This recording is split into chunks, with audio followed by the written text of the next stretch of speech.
যাদবপুর বিশ্ববিদ্যালয়ের অন্তর্বর্তী উপাচার্য নিজের অবস্থান স্পষ্ট করল রাজ্যের উচ্চশিক্ষা দপ্তর। অন্তর্বর্তী উপাচার্য পদের দায়িত্ব সামলাবেন বুদ্ধদেব সাউই। শুক্রবার বিশ্ববিদ্যালয়ের রেজিস্ট্রার স্নেহমঞ্জু বসুকে চিঠি পাঠিয়েছে উচ্চশিক্ষা দপ্তর। চিঠিতে বলা হয়েছে, গত 23শে ডিসেম্বরে চিঠিতেই দপ্তর নিজের অবস্থান জানিয়ে দিয়েছিল। ওই চিঠিতেই বুদ্ধদেব সাউকে উপাচার্যের ক্ষমতা ব্যবহার ও দায়িত্ব পালন করতে বলা হয়েছিল।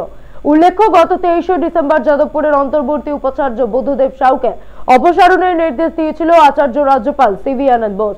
ওই দিন রাত্রে উচ্চশিক্ষা দপ্তরের তরফে পাঠানো চিঠিতেই আচার্যের এককভাবে নেওয়া এই সিদ্ধান্তের বৈধতা নিয়ে প্রশ্ন তোলা হয়েছিল এবং বুদ্ধদেব সাউকেই উপাচার্যের ক্ষমতায় ব্যবহার ও দায়িত্ব পালন চালিয়ে যেতে বলা হয়েছিল। কিন্তু তারপরেও বিশ্ববিদ্যালয়ের প্রশাসনিক ও আর্থিক অনুমোদনকারীকে তা নিয়ে প্রশ্নচিহ্ন ছিল। এই নিয়ে উচ্চশিক্ষা দপ্তরের কাছে স্পষ্টীকরণ চেয়ে চিঠি পাঠিয়েছিলেন রেজিস্ট্রার স্নেহমঞ্জু বসু।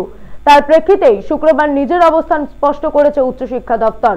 কিন্তু এই চিঠির পরেও কাটল না টানাপোড়েন, কারণ বৃহস্পতিবারই রাজভবন থেকে চিঠি পাঠিয়ে জানানো হয়েছে যাদবপুর বিশ্ববিদ্যালয়ের অনুমোদিত উপাচার্য নন বুদ্ধদেব সাউ।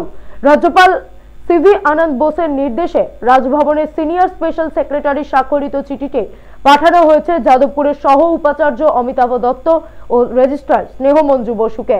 তাতে বলা হয়েছে, বুদ্ধদেব সাউকে আর বিশ্ববিদ্যালয়ের কাজে হস্তক্ষেপ করতে দেওয়া যাবে না এবং তিনি বিশ্ববিদ্যালয়ের প্রশাসনে যাতে অনুমোদিত কর্তৃত্ব না ফলান সেই বিষয়টি সুনিশ্চিত করতে বলা হয়েছে রেজিস্ট্রার ও সহ উপাচার্যকে। তাদের থেকে কমপ্লেন্স রিপোর্টও চাওয়া হয়েছে রাজভবন থেকে।